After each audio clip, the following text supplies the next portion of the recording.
वो सॉफ्टवेयर लिखने से पहले, वो सॉफ्टवेयर बनने से पहले, या फिर वो मूवी बनने से पहले हम लोग डिसाइड करेंगे, एनालाइज करेंगे कि ये चलेगा कि नहीं चलेगा, एंड चलेगा तो कितना फास्ट चलेगा, एंड वो बेटर है या उससे फास्ट होना चाहिए। ये सब एनालिसिस हम लोग करने वाले हैं, and that is called as analysis of algorithm. ठीक है, अभी इसमें सबसे इंपॉर्टेंट पैरामीटर मैंने बताया,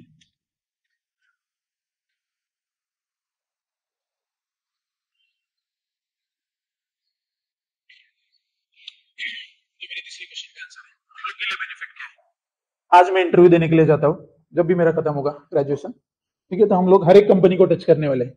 अभी तक एक्सपेक्टेशन है हम लोग का कि हम लोग माइक्रोसॉफ्ट में जाएंगे, गूगल में जाएंगे, अमेजोन में जाएंगे, किधर तो जाएंगे, ऐसा ऑफकोर्स ड्रीम करना इज गुड, हम लोग को सोचना चाहिए कि उधर जाएंगे हम लोग, लेकिन पता नहीं किधर लैंड होंगे। तो वो लैंड होने का जो लेवल है ना, वो 3 कैटेगरी में डिवाइडेड है, मैं हमेशा बोलता हूँ। ठीक है, इंटरनेट पे तुम लोग एक वर्ड फेमस है, तुम लोगों ने सुना रहेगा, फैंग कैटेगरी ऑफ कंपनी, ये कभी डाल के देखो गूगल पे, इधर डायरेक्टली यूट्यूब के वीडियोस आ जाएंगे। Tier 1 companies, tier 2 companies, tier 3। Tier 1 मैंने एकदम सारी एमएनसी के भी ऊपर में थोड़ा बोलता हूँ, गूगल एग्जांपल ले सकते हैं, है ना, एडब्ल्यूएस, उसके अंदर एक शहर में जितने लोग होंगे, एक सिटी में, ये तो उनके एम्प्लॉय है, क्योंकि सब जगह पे उनके ऑफिस है।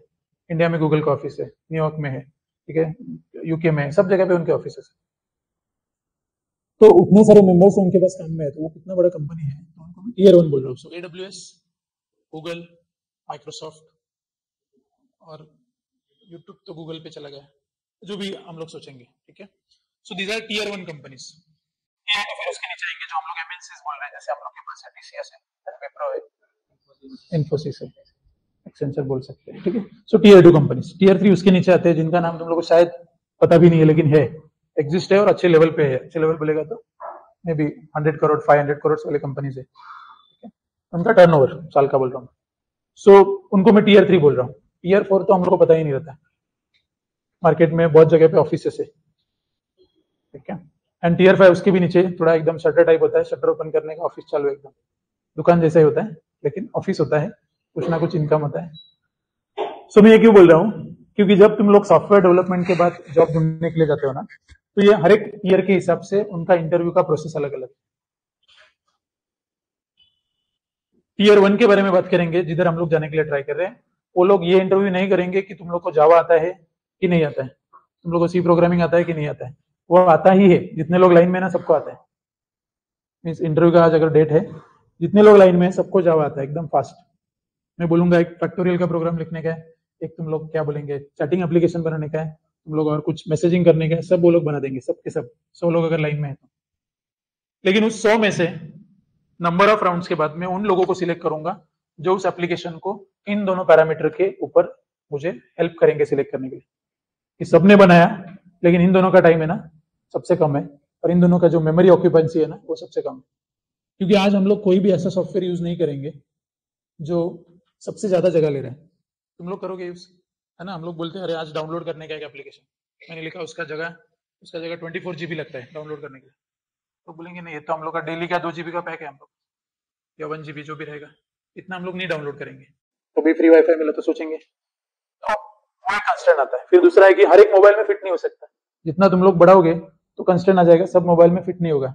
जिनका कम मेमोरी वाला मोबाइल है वो उसको रख नहीं सकते। उस पे टाइम अगेन वही, कोई भी ऐसा एप्लीकेशन यूज नहीं करता जिसको मुझे लॉगिन करने के बाद 15 मिनट रुकना पड़ता है, फिर मेरा होम स्क्रीन आएगा, फिर मैं एक्शन करूंगा। ऐसा कोई एप्लीकेशन मार्केट में नहीं चलता है। और आज वही है कि जो चलेगा वही फेमस होगा, ठीक है। और चलने के लिए मुझे क्या है, ये 2 पैरामीटर इंपॉर्टेंट, करेक्ट। तो आज मैं बोलूंगा कि व्हाट्सअप मैंने बनाया, अगर हम लोग ने बनाया वो व्हाट्सअप आज हम लोग ने सर्वर पे डाला ना, तो वो तो 0 सेकंड में क्रैश हो जाएगा। क्यों? क्योंकि कितने लोग व्हाट्सअप यूज कर रहे हैं, हम लोग इमेजिन भी नहीं कर सकते कितने लोग व्हाट्सअप यूज कर रहे हैं। इंडिया के पकड़ लो, है ना, कुछ कितने करोड़ रहेंगे, है ना, कुछ, चलो हम लोग का काउंटिंग 40 करोड़ तक जा रहा है। बाकी कंट्रीज भी है ना, वो लोग को व्हाट्सअप यूज नहीं कर रहे हैं, सब लोग यूज कर रहे हैं। इतने सारे करोड़ ऑफ यूजर्स व्हाट्सअप को यूज कर रहे हैं। मैं एक सिंपल व्हाट्सअप बोल रहा हूँ, वैसे तो बहुत सारे, कितना पावरफुल होगा वो, कांट बी इमेजिन, है ना। कितना पावरफुल मीन्स किसको भी लैगिंग नहीं आ रहा है, हम लोग कुछ लैग फील कर रहे हैं, हैंग हो रहा है, कभी कभार होता रहेगा, मैं बोलूंगा 1-2 साल में एक बार, कभी तो पता नहीं, कुछ नहीं प्रॉब्लम आ रहा है, स्मूथली चल रहा है। क्यों? क्योंकि उस हिसाब से डिजाइन किया हुआ है, क्योंकि उनका जो एप्लीकेशन होता है, गूगल ने जो भी निकाला अमेजोन ने निकाला, वो इतने करोड़ ऑफ यूजर्स यूज करते हैं, उसके बाद भी वो लैग नहीं होता, बिकॉज वो लोग ने ये कंस्टेंट देख के उसको बनाया है. It will take minimum time and minimum steps. Hotstar है ना, नेटफ्लिक्स हम लोग देख रहे हैं, कितने लोग नेटफ्लिक्स यूज कर रहे हैं? तो हॉटस्टार नेटफ्लिक्स तो एकदम, चलो मैं रेयर केस बोल रहा हूँ, ठीक है. बाकी तो बहुत सारे एप्लीकेशन है, जो गूगल, सिंपल google.com, ChatGPT ले लो, चलो बाकी सब छोड़ दो. दुनिया उधर ही है, सब कुछ भी चाहिए उधर ही पूछने का, हम लोग को दिमाग ही लगाने का नहीं. एंड ऑफ कोर्स टेक्नोलॉजी है तो यूज करना चाहिए. पता नहीं तुम लोग उसको कितना लेवल तक यूज कर रहे हैं, बट यस, ChatGPT के अलावा भी बहुत सारे AI है, उसके ऊपर कभी तो बात करेंगे. लेकिन आज ये टॉपिक इंपॉर्टेंट है स्टार्ट करने से पहले. सो एटलीस्ट मैं सेट करना चाहता हूं तुम लोग को, why we are starting this subject. Interesting है आगे जाके चैप्टर 2 से. चैप्टर 1 थोड़ा सा थ्योरेटिकल है, जो मैं ये बोल रहा हूँ वैसे हम लोग कुछ बात करेंगे. चैप्टर 2 से थोड़ा इंटरेस्टिंग हो जाएगा, जहां हम लोग कुछ प्रॉब्लम्स डिस्कस करेंगे जो यूनिवर्सल है, ऑनलाइन सब जगह पे अवेलेबल. उन प्रॉब्लम का सोल्यूशन तुम लोग को मुझे देने का है सबसे कम टाइम में, और कैसे निकालने का कम टाइम वो मैं तुम लोग को दिखाऊंगा, क्योंकि वो यूनिवर्सल प्रॉब्लम है. लेकिन वैसे टाइप के प्रॉब्लम इंटरव्यूज में आएंगे, क्योंकि ये फेमस प्रॉब्लम है, स्ट्रिंग मैचिंग एल्गोरिदम, या फिर कोई भी हम लोग का ये जो एल्गोरिदम हम लोग बोलेंगे वो सब फेमस है. तो ये अगर रिक्वायरमेंट मैच करना है तो मुझे इस सब्जेक्ट के ऊपर अभी जाना है, क्योंकि अभी हम लोग का लेवल है कि हम लोग ने प्रोग्रामिंग सीखा है ना, अभी हम लोग को उसका एडवांस प्रोग्रामिंग सीखने का है, एडवांस डेटा स्ट्रक्चर सीखने का है. एंड एडवांस डेटा स्ट्रक्चर बोलेंगे तो हम लोग को मार्केट में जितने भी सॉफ्टवेयर है उसमें कॉम्पिटिटिव सॉफ्टवेयर बनाने का है, उसके लिए जो लगेगा वो सब इस सब्जेक्ट में है. ठीक है. तो आज हम लोग बोल रहे हैं कि इतना फास्ट सॉफ्टवेयर होना चाहिए, वो मार्केट का रिक्वायरमेंट है. ठीक है. तुम लोग देखोगे रिजल्ट, तुम लोग रिजल्ट लगा, चब्बू का लगा ना. रिजल्ट लगने के बाद तुम लोग एक्सपीरियंस क्या रहेगा, वेबसाइट थोड़ा सा हैवी हो जाता है, स्लो हो जाता है, नहीं हुआ कुछ, पता नहीं. ठीक है. 12 का रिजल्ट लगने के बाद स्पेशली देख सकते हो, क्योंकि ये तो ठीक है, हम लोग मुंबई यूनिवर्सिटी के बहुत कम कैंडिडेट है, लेकिन 12 का 3-4 लोग होते हैं, तो फिर एक साथ आएंगे वेबसाइट डाउन, क्योंकि रीजन है कि वो लोग ने may be advance data structure implement नहीं किया हुआ. तो आज अगर हम लोग सॉफ्टवेयर बनाने के लिए ट्राई करेंगे, so we will make sure that we will implement all the basic concept of advance data structure, जो हम लोग इधर पढ़ने वाले हैं. तो इधर कोई भी प्रोग्रामिंग नहीं करने का, मैं एक भी लाइन का कोड नहीं लिखने वाला हूं. ऑफ कोर्स स्टार्टिंग में हम लोग को थोड़ा सा लगेगा, लेकिन बाद में तुम लोग को एक भी प्रोग्रामिंग नहीं लिखने का. हाँ, लेकिन वो प्रोग्राम करने के लिए जो लॉजिक लगेगा, वो पिक्चर बनाने के लिए जो स्टोरी लगेगा, वो तो हम लोग को करने का ही, वो तो हम लोग को लिखने का ही, क्योंकि उसी को हम लोग एनालाइज करके डिसीजन लेंगे इट विल वर्क और नॉट, या कितना टाइम लगेगा. ठीक है. सो बेनिफिट फॉर यू, अगेन मैं बोल रहा हूं, हम लोग को अगर वैसे कुछ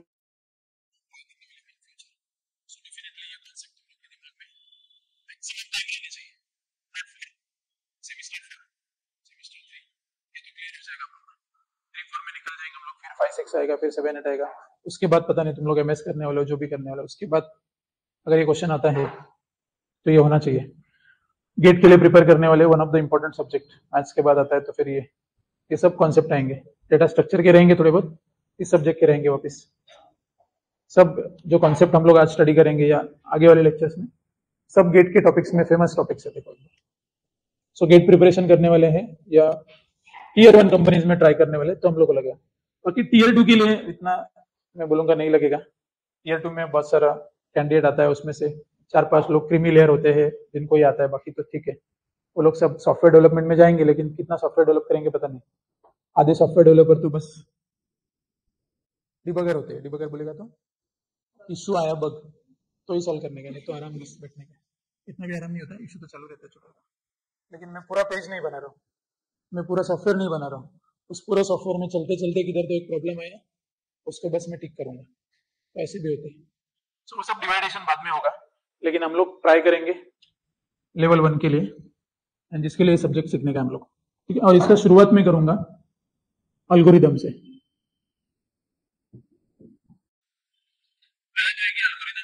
पढ़ने के लिए आना चाहिए एल्गोरिदम, तुम लोग को लिखने के लिए आना चाहिए एल्गोरिदम, समझना चाहिए.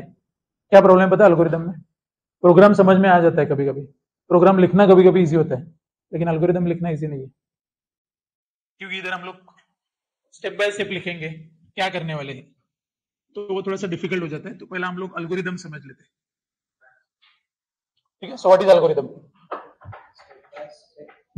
हम लोग जो प्रोग्राम बनाने वाले, एडिशन ऑफ 2 नंबर, फैक्टोरियल, छोटे छोटे प्रोग्राम में बात करेंगे, तो उस प्रोग्राम को मुझे लिखने से पहले वो कैसे होगा स्टेप 1 में, उसके बाद क्या होगा स्टेप 2 में, उसके बाद क्या होगा. So step by step instruction written in human understandable language, simple English में लिखा हुआ इंस्ट्रक्शन, जिसको हम लोग अल्गोरिदम बोलने वाले हैं. सो algorithm is step by step instruction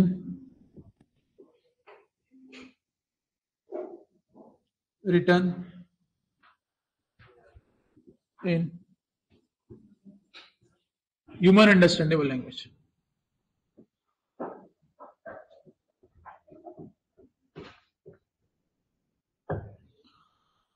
ठीक है, तो हम लोग को कुछ तो इंग्लिश में लिखने का है और वो भी स्टेप बाय स्टेप लिखने का है. स्टेप बाय स्टेप का मीनिंग क्या है, प्रोग्राम में सीक्वेंस बहुत इंपॉर्टेंट होता है. जैसे हम लोग कुछ रेसिपी बनाते हैं तो उसमें होता है कि नहीं पहला यही करने का तुम लोगों को, उसके बाद फिर सेकंड स्टेप होगा, उसके बाद ही थर्ड स्टेप होगा. कुछ भी कभी भी किधर भी नहीं हो सकता है. प्रोग्राम भी सेम बोलता है कि तुम लोग को पहले स्टेप में क्या करने का, मेमोरी बनाने का, दूसरे में क्या करने का, इनपुट लेने का, तीसरे में क्या करने का, प्रोसेस करो, कैलकुलेट करो, फिर लास्ट आएगा तुम लोग का आउटपुट. सो वो अगर स्टेप्स फॉलो करने का हम लोग को, तो उसको पहले स्टोरी स्टाइल में लिखो. लेकिन लिखने के लिए कुछ प्रॉपर्टीज तुम लोग को फॉलो करने हैं, प्रॉपर्टीज ऑफ एन एल्गोरिथम. तो हम लोग एल्गोरिथम लिखेंगे, कैसे लिखेंगे वो सीखेंगे हम लोग. कुछ एल्गोरिथम में आज बनाऊंगा, लेकिन तुम लोग कौन सा भी एल्गोरिथम लिखो, इजी, स्मॉल, डिफिकल्ट, उसमें ये चीजें होना जरूरी है जो हम लोग आज डिस्कस करें. बस 3-4 ही पॉइंट थे.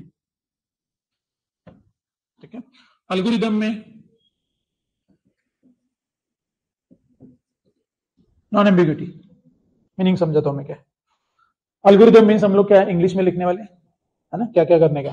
तो जो भी लिखेंगे स्टेटमेंट वो क्लियर, डिस्टिंक्ट, यूनिक होना चाहिए. उसमें कुछ भी डबल मीनिंग निकल रहा है, समझने वाले को कंफ्यूजन हो रहा है, ऐसा नहीं होना चाहिए. तुम लोग का algorithm should be non ambiguous, that is clear, distinct, एक वर्ड एक ही मीनिंग. ऐसा नहीं कि नेचुरल लैंग्वेज है, जनरली हम लोग बात करते हैं, एक लैंग्वेज के डबल मीनिंग निकलते हैं, ऐसा नहीं होना चाहिए उनको बोलने का. Should be not ambiguous.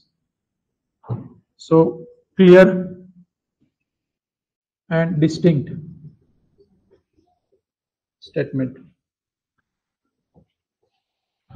सो हम लोग इधर बहुत सारे स्टेटमेंट यूज करेंगे, बस make sure that they are clear and unique.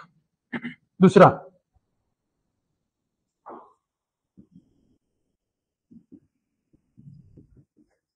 तुम लोग एल्गोरिदम में कुछ ना कुछ इनपुट लोगे, ऑफ कोर्स प्रोग्राम में इनपुट लेंगे हम लोग. तो एल्गोरिदम में हम लोग बोलेंगे कि 2 नंबर्स आने वाले हैं, 5 नंबर आने वाले हैं.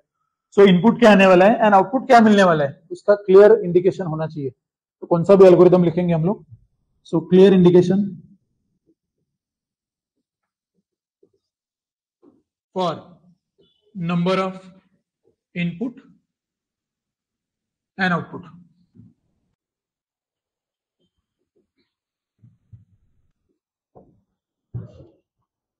थर्ड, एल्गोरिदम में बोला जाता है finite set of instruction. Finite में बोलेगा तो लिमिटेड. तुम लोग को बोला इंग्लिश में लिखो, तुम लोग एकदम पेपर जैसे लिखते हैं ना हम लोग, है ना. क्वेश्चन आया मीन्स पूरा तुम लोग को पता रहता है. एक क्वेश्चन 4 मार्क बोला है तो कितना भरने का हम लोग को पता है, हम लोग करते हैं ना ऐसा. तो वैसे नहीं करने का हम लोग को. इधर फाइनाइट, एकदम लिमिटेड. स्टोरी जैसे तुम लोग लिखते जा रहे हो, ऐसा नहीं है. It should be limited. तो तुम लोग एल्गोरिथम हमेशा फाइनाइट होगा, नेवर एंडिंग नहीं होना चाहिए, स्टोरी नहीं होना चाहिए. ठीक है,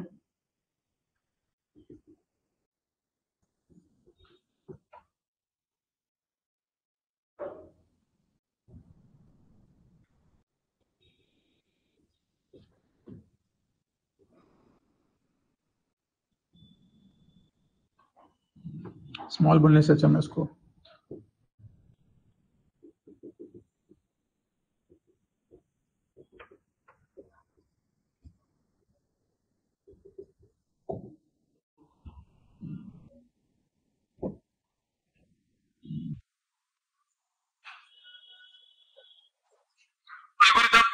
जो भी लिखेंगे वो इफिशियंट होना चाहिए. And what is mean by efficient, जो हम लोग इधर बात कर रहे थे कि तुम लोग एल्गोरिदम लिखोगे, उस एल्गोरिदम का हेल्प लेके प्रोग्राम बनने वाला है. तो तुम लोग ने जो भी लिखा हुआ है वो कम से कम टाइम में एंड कम से कम स्पेस लेके एग्जीक्यूट होना चाहिए. That means it is called as efficient. So efficient means speed में चल रहा है एंड मेमोरी भी कम ले रहा है, उसको हम लोग एफिशिएंट बोलते हैं. So it should produce output in minimum time and minimum space. That is called as efficient algorithm. Next. So अभी algorithm लिखने का कैसे, ये मैं तुम लोग को समझाता हूँ.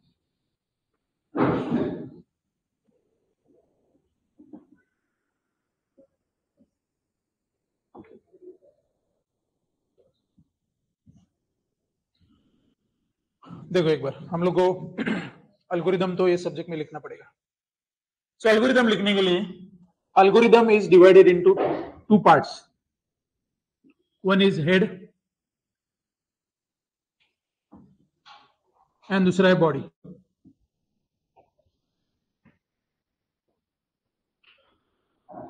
सो हेड में क्या लिखना है तुम लोग को, consider algorithm as one task.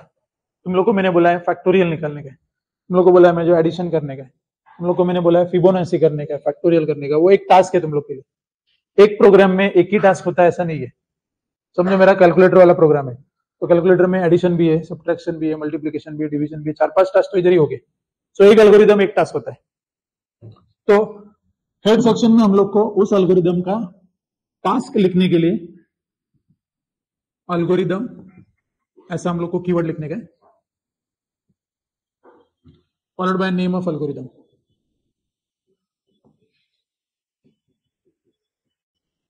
उस टास्क का नेम क्या हो गया.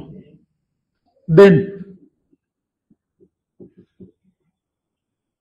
इनपुट बोलेंगे तो ये एल्गोरिदम जब काम करेगा इसको कुछ ना कुछ इनपुट लगेगा.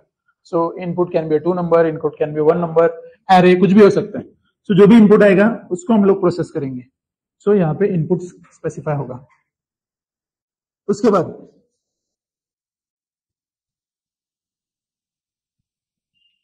एल्गोरिदम का डिस्क्रिप्शन,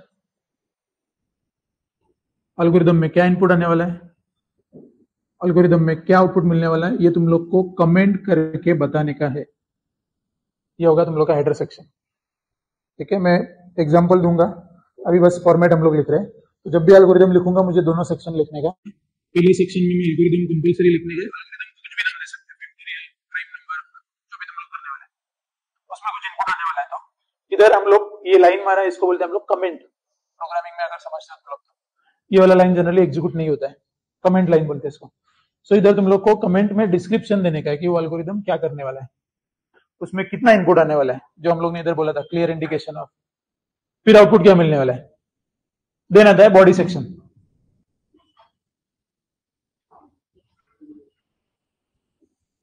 बॉडी सेक्शन में ये पूरा एल्गोरिदम तुम लोग का इधर लिखा जाएगा, इधर स्टेप बाय स्टेप बना है. ठीक है, पूरा एल्गोरिदम बस. तो ये तुम लोग का फॉर्मेट है. बॉडी सेक्शन में एक्चुअल एल्गोरिदम आएगा, हेडर सेक्शन में एल्गोरिदम का नाम, उसके इनपुट के बारे में इंफॉर्मेशन, आउटपुट के बारे में. तो देखो और कुछ रूल्स हम लोग बस एक बार देख लेते हैं. Now rule number next, whenever you write an algorithm you will always input or accept data. So data input लेने का है तो तुम लोग रीड वर्ड यूज करोगे. So read let's say a value, और you will say accept a value, और you can say input. क्योंकि इंग्लिश में लिखने का कुछ भी लिख सकते हैं, लेकिन थोड़ा स्टैंडर्डाइज कर दे उसको. सेम आउटपुट का है.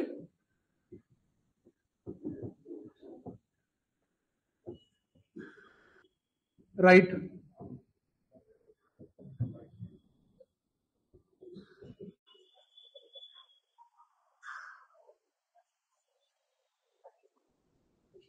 प्रिंट भी लिख सकते हैं. प्रिंट एफ नहीं करने के, प्रिंट ओनली, जैसे पाइथन में लिखते हैं.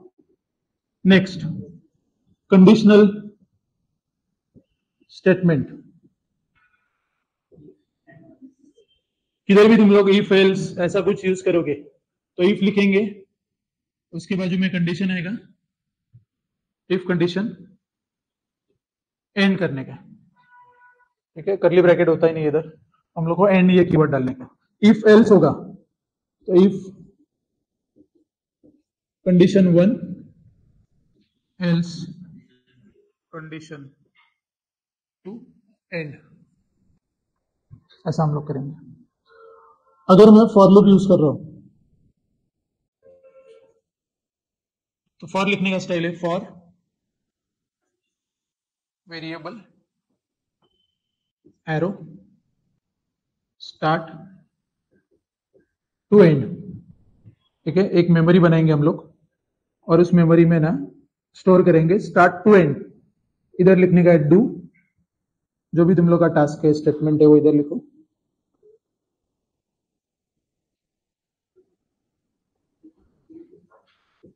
उसको एंड करने का इतना याद रखो, क्योंकि हम लोग का फॉर लूप।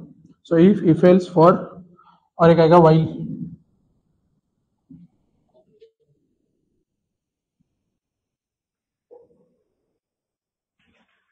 वाइल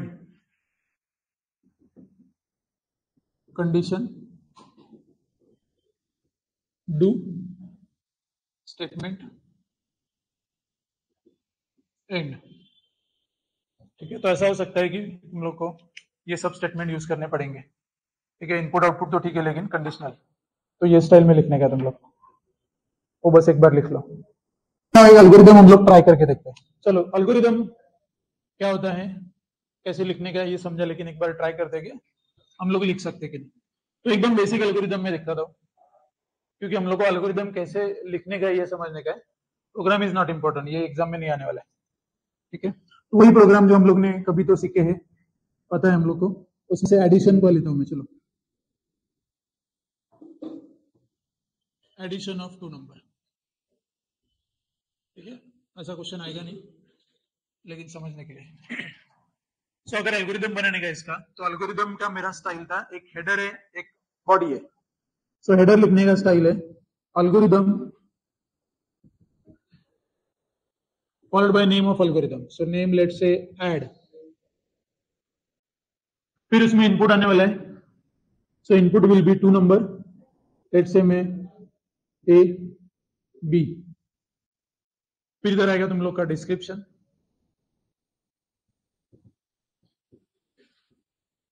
ठीक है, it will perform addition of two number. फिर आएगा इनपुट के बारे में information. It accept two integer A and B. Output, it will display addition of A and B। ठीक है, ये तो तुम लोग कर लोगे। चलो, उसके बाद हम लोग का लॉजिक है जो हम लोग करने वाले प्रोग्राम में, बस वो इधर लिखने का है। तो अभी तो ये तो वन लाइन है, आंसर जाएगा समझो सी के पास, तो उसको एरो से दिखाने का है।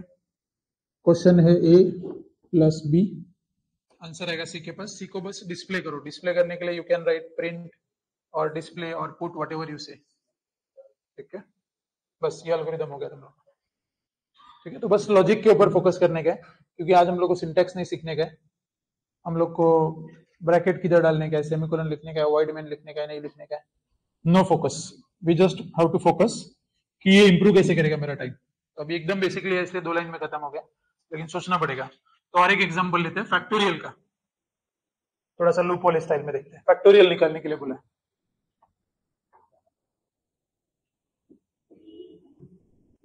सो एल्गोरिदम लिखने के लिए क्लियर स्टेटमेंट है कि तुम लोग को लॉजिक क्लियर होना चाहिए फैक्टोरियल का। तुम लोग को प्रोग्राम का लॉजिक आता है तो ही तुम लोग एल्गोरिदम लिख सकते हो, क्योंकि एल्गोरिदम ये हमेशा प्रोग्राम के पहले लिखा जाता है, लेकिन उसका लॉजिक ऐसा है कि जिसका प्रोग्राम आता है वही एल्गोरिदम लिख सकता है। मुझे बोले पिक्चर बनाने का, तो मैं स्टोरी लिख सकता हूँ, तो मैं सोच सकता हूँ, तो फिर हम लोग को वो लिखने का है, कैसे सोच रहे हो तुम लोग, क्या करने वाले हो पहले, उसके बाद क्या करने वाले। एंड सोच कौन सकता है, जिसको पता है कि हाँ कैसे बनाने वाले हम लोग। तो प्रोग्राम में बनाने वाला हूँ फैक्टोरियल का, लेकिन मैं सोच सकता हूँ कि पहले क्या होना चाहिए, उसके बाद क्या होना चाहिए। सो वो लॉजिक हम लोग को क्लियर है। तो अगेन एल्गोरिदम लिखने का है, एल्गोरिदम फॉलोड बाय एल्गोरिदम का नाम जो भी तुम लोग देना चाहते हो। इनपुट आएगा, लेट्स से मैं x बोल रहा हूं, एक ही नंबर आने वाला है। सो डिस्क्रिप्शन में लिखेंगे हम लोग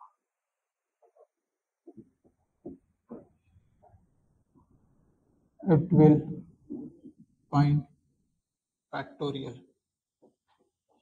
of number.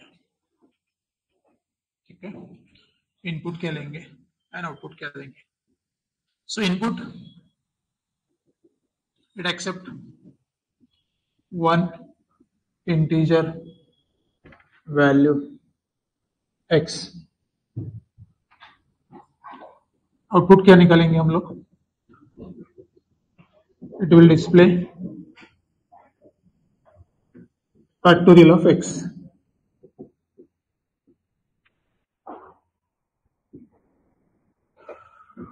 अभी हम लोग को बताएं कि फैक्टोरियल का लॉजिक क्या है. बस मैं उधर थोड़ा सा शॉर्ट में लिखने वाला. तो हम लोग को बताया कि जो भी नंबर है x के पास है, समझो नंबर है 5, इसका फैक्टोरियल निकालने के लिए मुझे फॉर लूप का हेल्प लगेगा. So I will write for. Store करने के लिए हम लोग ने वेरिएबल बोला था, है ना. सिंटैक्स अगर याद होगा तुम लोग को. सो मैं let's say i is a variable. Variable start from 1 से लेके x तक. Do the task. क्या टास्क करने का है कि मुझे आंसर स्टोर करने के लिए एक मेमोरी चाहिए. Let's say f. आंसर कैसा आएगा f इंटू आई. इसलिए मैंने बोला तुम लोग को लॉजिक याद है तो तुम लोग एल्गोरिथम लिख सकते हैं. तो हम लोग जब चैप्टर 2 से चालू करेंगे, आगे नए नए लॉजिक बनाएंगे, तो मैं पहले लॉजिक सिखाऊंगा तुम लोग को. मे बी मैथमेटिकल कैलकुलेशन होगा, कुछ कॉन्सेप्ट होगा, उसके बाद हम लोग एल्गोरिथम चालू करेंगे लिखने के. सो पहले कॉन्सेप्ट क्लियर होगा. तो ये मैं कर रहा हूँ क्योंकि हम लोग ने ऑलरेडी फैक्टोरियल एडिशन सब थोड़ा सा डिस्कस किया हुआ है. चलो आंसर आया, फिर इसको एंड करेंगे एंड फिर उसके बाद प्रिंट कर दो तुम लोग. ठीक है. सो ये हो गया फैक्टोरियल ऑफ नंबर. सो ऐसा लिखने का है. तो ये जो दिख रहा है ना तुम लोग को इतना शॉर्ट शॉर्ट, इससे पता चल रहा है कि उनको नहीं पता करना है. तुम लोग को जावा आता है, रिएक्ट आता है, पाइथन आता है, उनसे कुछ लेना देना नहीं. तुमको बस ये समझने का है कि तुम लोग वो प्रॉब्लम सॉल्व कर सकते हो. यस, और वो भी कम से कम टाइम में. तुम लोग का ये लॉजिक देख के उनको समझ में आ जाता है कि हाँ बाबा ये तो कर सकता है. बाकी तो फिर सब नॉर्मल ही है जो हम लोग करने वाले हैं. शॉर्टकट में समझा तुम लोगों को लॉजिक. जिन लोगों को नहीं समझा उनके लिए मैं थोड़ा एक्सप्लेन करता हूँ, क्योंकि आगे बोलेंगे हम लोग ये प्रोग्रामिंग है. किसी भी सब्जेक्ट में हम लोग प्रोग्रामिंग नहीं पढ़ने वाले. ये पूरा जो ये होने वाला है, ये प्रोग्रामिंग का नेक्स्ट स्टेज है. तो प्रोग्रामिंग का नेक्स्ट स्टेज मींस अज्यूम करके चल रहे हैं कि प्रोग्रामिंग. लेकिन ठीक है, इनिशियली मैं थोड़ा सा हेल्प करता हूँ. ये हम लोग क्या कर रहे हैं, 5 का फैक्टोरियल निकाल रहे हैं. तो मैं क्या करूंगा, मेरा काउंटिंग चालू करूंगा 1 से लेके 5 तक, और इसको बोल रहा हूँ काम करो. सो काम करो मीन्स क्या होगा, f के पास आंसर जाएगा f इंटू आई. तो समझो i का वैल्यू 1 है. पहले तो इसमें कुछ नहीं है, 1 इंटू 1 चला गया 1, और ये लूप है, ये चलते रहेगा. फिर जैसे 1 चला गया, नेक्स्ट टाइम इसके पास 2 चला जाएगा, इसका वैल्यू 2, f का वैल्यू 1, 1 इंटू 2 वापिस 2 हो गया. फिर ये चला जाएगा, नेक्स्ट वैल्यू है 3, क्योंकि इसको 1 to 5 चलने का ही है. तो नेक्स्ट वैल्यू आया 3. जैसे i में आया नेक्स्ट वैल्यू 3, और f का वैल्यू था 2, 2 इंटू 3 6 हो गया. अगेन इसके अंदर नेक्स्ट वैल्यू आएगा 4, और f के पास है 6, 6 इंटू 4 24. फिर नेक्स्ट वैल्यू आएगा 5, क्योंकि 5 तक चलना था. 5 इधर है, 24 इधर है, 24 इंटू 5 120. 5 के बाद एंड हो गया, f का आंसर आया 120, क्योंकि 5 का फैक्टोरियल 120. सो ये लॉजिक है. बस कि हम लोग लॉजिक नहीं पढ़ रहे इसलिए मैं एक्सप्लेन नहीं कर रहा हूँ, लेकिन ऐसे चलेगा कि ये समझ में आना चाहिए किधर से किधर तक चलाने का है. सो 1 to 5, i का वैल्यू होगा 1, 1 इंटू 1 1, i का वैल्यू 2 होगा, 2 इंटू 1 इज 2. f की वो एक्स्ट्रा पैरामीटर हम लोग नहीं काउंट कर रहे थे. वैसे तो मैंने c f को भी डिक्लेयर नहीं किया ना किधर भी, सो नहीं पकड़ रहे हम लोग. हम लोग को बस लॉजिक दिखाने का है. ठीक है, ये कैसे चलेगा. सो मैट्रिक्स का एडिशन कैसे करते हैं हम लोग सी प्रोग्रामिंग में या जावा में, वही हम लोग को बस इधर एल्गोरिथम में समझाने का. सो तुम लोग के पास एज्यूम करते हैं कि 2 मैट्रिक्स है.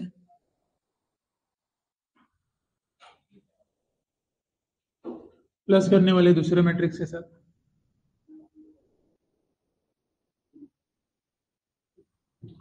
आंसर जाएगा तीसरे मैट्रिक्स में,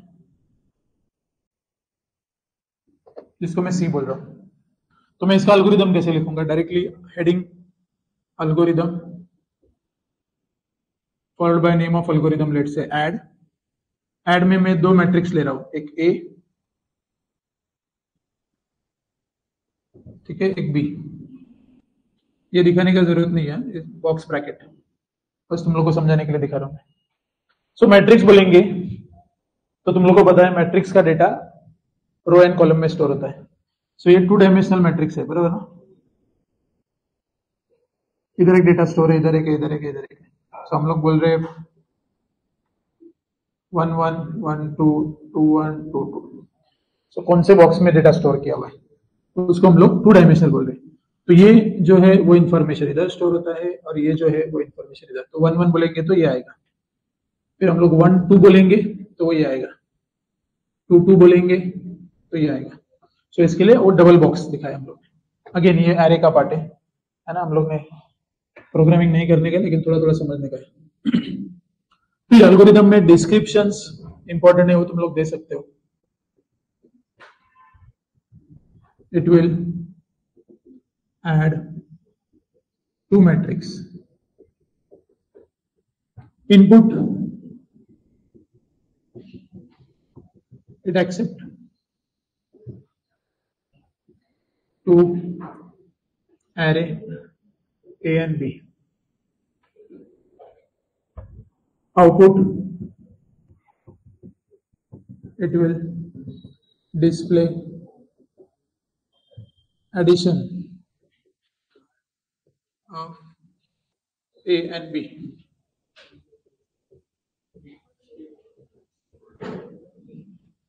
ठीक है, ये काम करने के लिए मुझे फॉर लूप लगेगा, लेकिन कितना फॉर लूप लगेगा?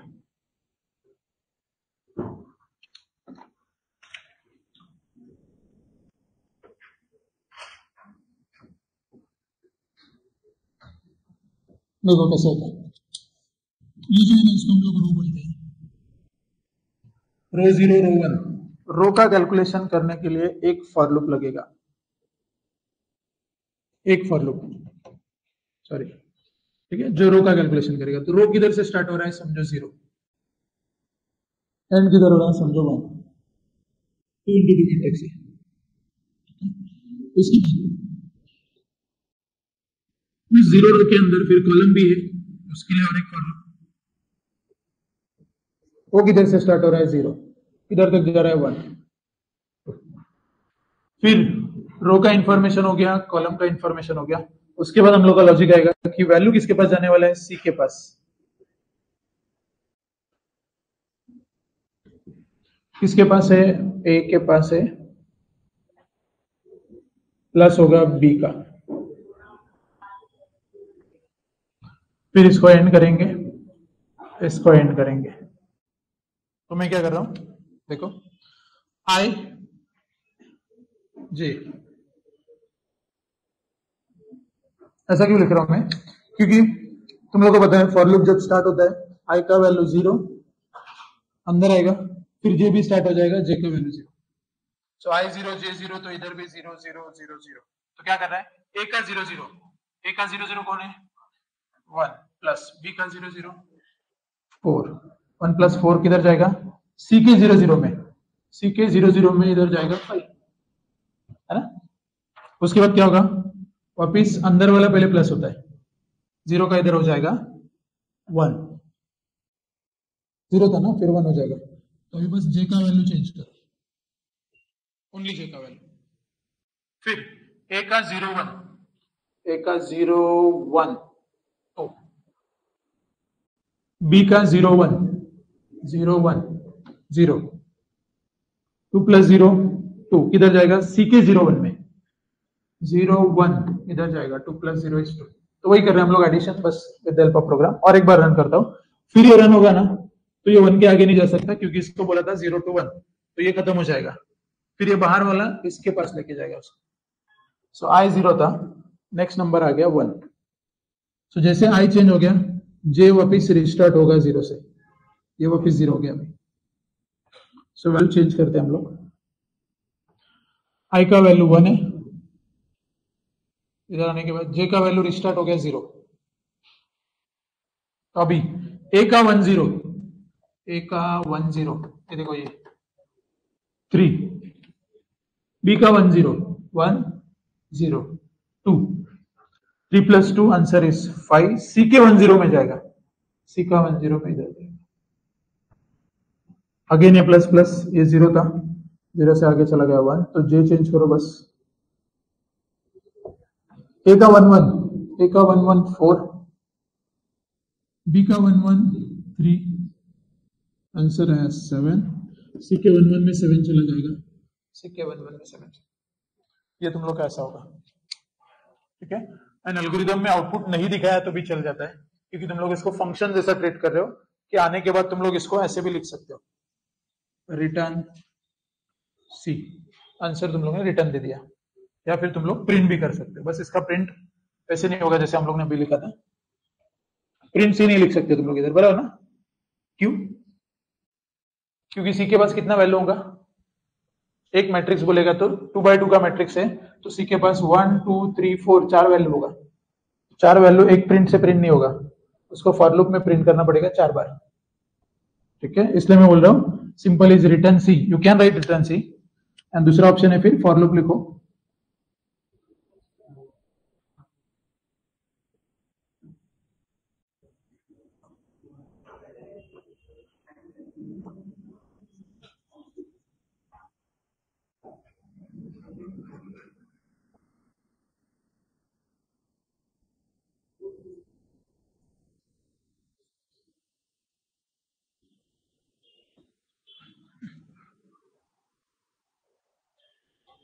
या फिर ऐसा कर सकते हैं, तुम लोग को वैल्यू प्रिंट करने का है तो आई और जे दोनों देना पड़ेगा, क्योंकि वैल्यू कौन सा प्रिंट करने का है?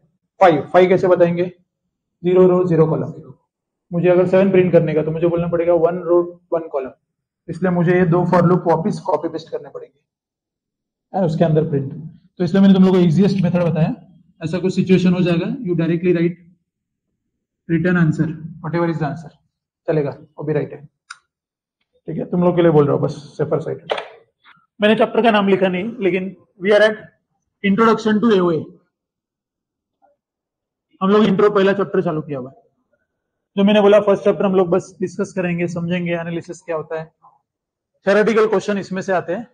चैप्टर 2 से हम लोग का एक्चुअल चालू हो जाएगा. नाउ इंट्रोडक्शन में और एक चीज पता करने का आज.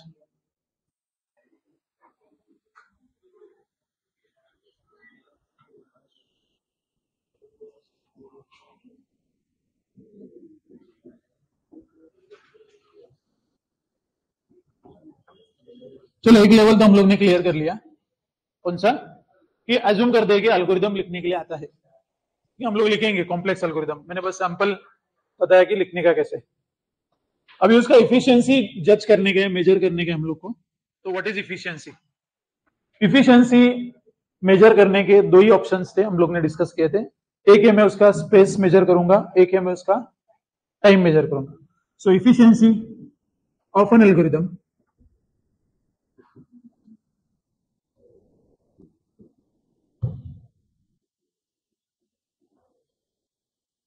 measured using space complexity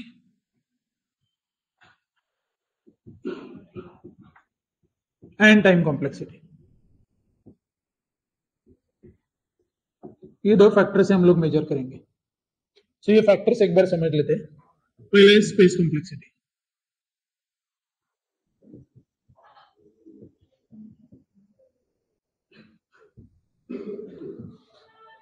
अगर एल्गोरिदम लिखा है दैट मीन्स उस एल्गोरिदम का हम लोग आगे प्रोग्राम भी बनाने वाले हैं. अगर प्रोग्राम बनाएंगे तो उसको कुछ ना कुछ स्पेस लगेगा, मेमोरी लगेगा. तो स्पेस का कॉम्प्लेक्सिटी हम लोग इधर बस आज डिस्कस करने वाले एल्गोरिदम में. So amount of space required to produce output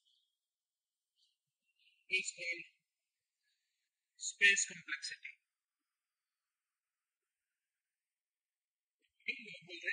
कितना अमाउंट ऑफ मेमोरी लगने वाला है ये काम करने का, उसको मैं स्पेस कॉम्प्लेक्सिटी डिफाइन करूंगा. लेकिन ये स्पेस कॉम्प्लेक्सिटी दो पार्ट में मेजर होता है. एक होता है कांस्टेंट स्पेस, दूसरा होता है इंस्टेंट स्पेस.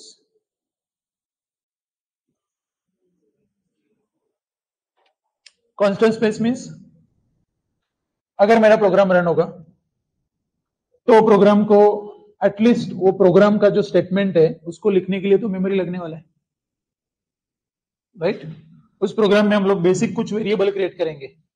एक नंबर आ रहा है इनपुट ए, दूसरा नंबर आ रहा है इनपुट बी, आंसर बनने वाला है सी, तो बेसिक स्पेस लगने वाला है, उसको हम लोग कांस्टेंट स्पेस बोलते हैं, वो फिक्स है। लेकिन कुछ इंस्टेंस स्पेस होता है, दैट मीन्स मैंने एडिशन ऑफ 2 नंबर किया तो मुझे 3 मेमोरी लगा, 2 नंबर के लिए इनपुट, एक आंसर के लिए। लेकिन सेम प्रोग्राम मैंने एरे में किया जिसमें 2 एरे को ऐड करने का है, तो मुझे उधर 3 मेमोरी नहीं लगने वाला है, बराबर। Number of memory requirement will be instance specific. तो 5 नंबर एरे में है, इधर के 5 प्लस इधर के 5, मुझे 5 आंसर स्टोर करने पड़ेंगे। अगर वही एरे में मैं 10 नंबर स्टोर कर रहा हूं तो रिक्वायरमेंट कुछ अलग होगा। सो इनको बोलने का है कि तुम लोग ऐसा कुछ सॉफ्टवेयर बना रहे हो जिसमें नंबर ऑफ वैल्यूज इंक्रीज होंगे तो आउटपुट का रिक्वायरमेंट या मेमोरी का रिक्वायरमेंट भी इंक्रीज होगा।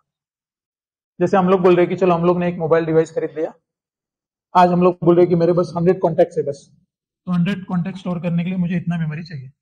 लेकिन वो लोग क्या बोल रहे हैं, तो इंस्टेंस स्पेस है, एक मोबाइल बन रहा है मार्केट में तो मेरे लिए नहीं बन रहा है, वो तो हजारों लोगों के लिए बन रहा है, तो वो लोग 3 वेरिएंट क्रिएट करते हैं ना। हम लोग देखते हैं कुछ 128 वाले होते हैं, कुछ 256 वाले होते हैं, कुछ 512 वाले होते हैं, कि जिसका कम रिक्वायरमेंट है तो कम के लिए भी चलेगा, फिर दूसरे का बहुत बड़ा है उससे बड़ा वाला है, तो तीनों रिक्वायरमेंट उसने कैप्चर करना चाहिए। So that is as per requirement it should grow, so that is called as instance space. एक होता है फिक्स कि मेरा एंड्रॉइड में वही प्रोग्राम चलने वाला है जो तुम लोग के एंड्रॉइड में चलने वाला है, उसको उतना ही मेमोरी लगने वाला है जितना मेरे एंड्रॉइड को लग रहा है। मैंने अगर माइक्रोसॉफ्ट का ऑपरेटिंग सिस्टम खरीदा है, तुम लोग के लैपटॉप में भी होगा, सबको सेम ही मेमोरी लगने वाला है, तो दैट इज कांस्टेंट स्पेस, उतना तो सबको लगने वाला है। दूसरा होता है इंस्टेंस स्पेस, मेरे कॉन्टैक्ट्स, मेरे मेमोरीज, मेरे डेटा, मेरे फाइल्स ज्यादा है, मुझे ज्यादा मेमोरी लगेगा, तुम लोग का में भी कम है, तुम लोग को कम मेमोरी लगेगा, that is called as instance space. तो हमेशा ये स्पेस कॉम्प्लेक्सिटी 2 कैटेगरी में मेजर किया जाएगा, एक होगा कांस्टेंट जो मुझे तुम लोग को सबको सेम लगेगा, एक होगा इंस्टेंस जो अपने अपने रिक्वायरमेंट के हिसाब से कम ज्यादा हो सकता है। सो वो लोग ये 2 कैटेगरी में डिवाइड करते हैं। So I can say fixed, variable, statement, program instructions, वो फिक्स मेमोरी में आता है। इधर इंस्टेंस में number of input, size of input, ठीक है, जो भी चेंज होने वाला पार्ट है वो आता है इंस्टेंस मेमोरी में, and it is denoted by SN। Space complexity तुम लोग को डिनोट करने का है तो SN में डिनोट करोगे। मैं एक एग्जांपल बताता हूँ, ये अभी भी समझा नहीं रहेगा तुम लोग को, इसलिए एक एग्जांपल बताता हूँ। अभी हम लोग ने एडिशन ऑफ सेम एल्गोरिथम में वापस लिख रहा हूँ।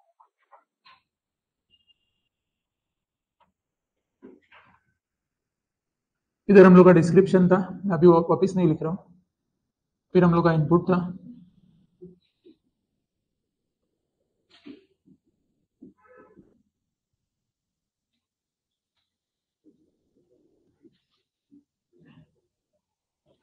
सॉरी,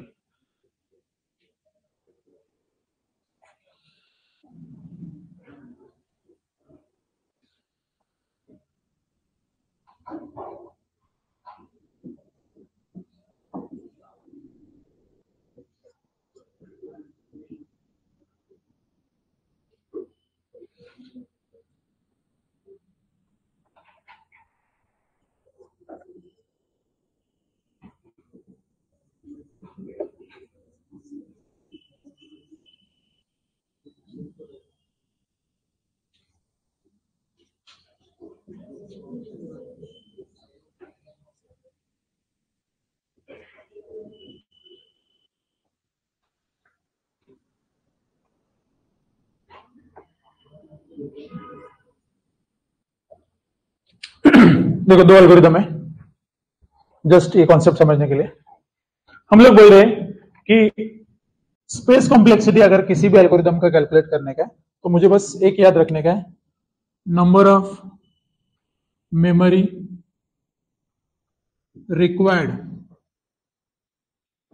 टू स्टोर आउटपुट इसको मैं मेजर करने वाला हूं। मैं क्या मेजर करने वाला हूं? कितना मेमोरी लगने वाला है मुझे आउटपुट को स्टोर करने के लिए। तो किसी ने मुझे क्वेश्चन पूछा, इसका स्पेस कॉम्प्लेक्सिटी बताओ, एसएन का वैल्यू बताओ, तो मैं इसका आंसर क्या लिखूंगा पता है? Space complexity is 1। क्यों? क्या लिखा है इंग्लिश में? देखो, number of memory required to store output. इसका आउटपुट स्टोर करने के लिए कितना मेमोरी लगा मुझे? सी, एक ही मेमोरी लगा है, तो इसका स्पेस कॉम्प्लेक्सिटी 1 होगा। तुम लोग बताओ इसका स्पेस कॉम्प्लेक्सिटी कितना होगा?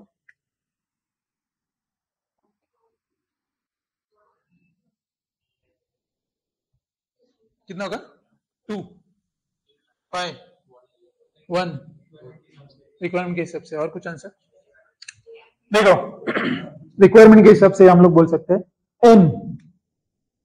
एन का वैल्यू 5 हो सकता है अगर मैं 5 नंबर्स को ऐड करने जा रहा हूं। एन का वैल्यू 10 हो सकता है। ये कौन सा प्रोग्राम है? Addition of 2 array. इधर एक ही नंबर का एडिशन होने वाला है, मींस इधर 5 है, इधर 7 है। एरे में क्या होता है तुम लोग को पता ही है, इधर कुछ 4-5 नंबर है, इधर कुछ 4-5 नंबर है, तो मैं 5 नंबर का एडिशन कर रहा हूं। तो मुझे आउटपुट स्टोर करने के लिए भी कितना मेमोरी लगेगा? 5। मैं एन नंबर का एडिशन करने वाला, तो आउटपुट स्टोर करने के लिए मुझे भी एन मेमोरीज लगेंगे। सो दैट मींस इसका स्पेस कॉम्प्लेक्सिटी होगा एन, इसका स्पेस कॉम्प्लेक्सिटी होगा 1। नहीं, क्योंकि मुझे इधर एन के बदले समझो मैंने बोला 5 नंबर है 1 to 5, तो हम लोग 0 1 2 3 इसको और थोड़ा बड़ा कर लेते हैं, एन 4। ये 5 नंबर हो गए क्योंकि काउंटिंग 0 से हो रहा है।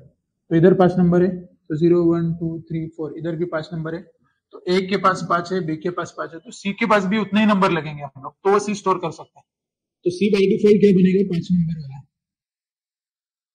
0 1 2 3 4, तो उसको भी 5 नंबर चाहिए, क्योंकि एडिशन कैसे होगा? ए का 0 प्लस बी का 0। ए के 0 में समझो 5 है, बी के 0 में 2 है, तो 5 + 2 7 इधर आने वाला है। ए के 1 में 2 है, बी के 1 में 3 है, 2 + 3 5 इधर आएगा। तो इधर 5 नंबर है, तो इधर भी 5 नंबर स्टोर करने के लिए मुझे 5 मेमोरी लगेंगे। सो इसका स्पेस कॉम्प्लेक्सिटी हो गया 5। और एक क्वेश्चन में लिखता हूं डायरेक्टली, तुम लोग मुझे बताओ स्पेस कॉम्प्लेक्सिटी कितना हो।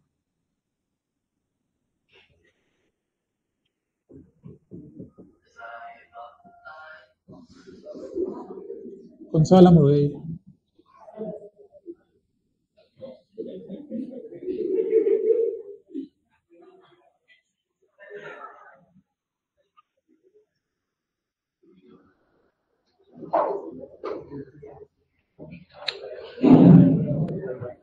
हाँ, बस मैंने लॉजिक लिखा, इनपुट आउटपुट छोड़ दो।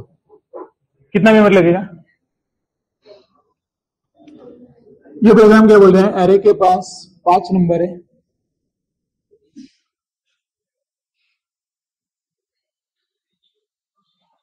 और उनको स्टोर करने का है, क्योंकि ये प्रोग्राम में हम लोग क्या कर रहे हैं? सम ऑफ एरे कर रहे हैं। सम ऑफ एरे कैसे होता है? लॉजिक प्रोग्राम में समझने के लिए।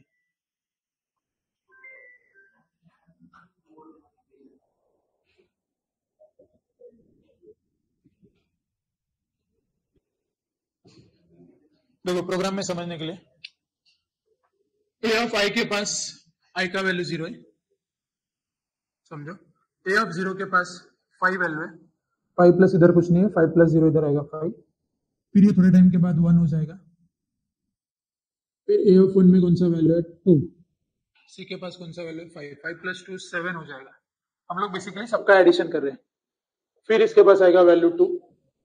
ए ऑफ 2 के पास कौन है? 1, इधर है 7, 7 + 1 8, फिर प्लस 3, 3 के पास कौन सा वैल्यू है? 9, इधर है 8, 17, फिर प्लस आएगा 4, क्योंकि 4 तक ही जाने का था। 4 के पास है 2 + 17 19। सो सबका टोटल किया, और स्टोर करने के लिए कितना मेमोरी लगा? एक ही मेमोरी लगा हम लोग को। तो इधर सी ऑफ आई का जगह जरूरत ही नहीं हम लोग को, इधर एक ही मेमोरी लगने वाला है। तुम लोग एक ही बार लिखो सी। ये आई कभी आता है कॉन्सेप्ट में जब तुम लोग बहुत सारा मेमोरीज बने रहे, जैसे इधर एक मेमोरी 0, दूसरा मेमोरी 1, तीसरा 2 3 4, इधर एक ही मेमोरी लगने वाला है। सो इसका टाइम कॉम्प्लेक्सिटी होगा 1। हाँ, बट मैं क्या बोल रहा हूँ? Number of memory required to store output, not input, not I, not anything.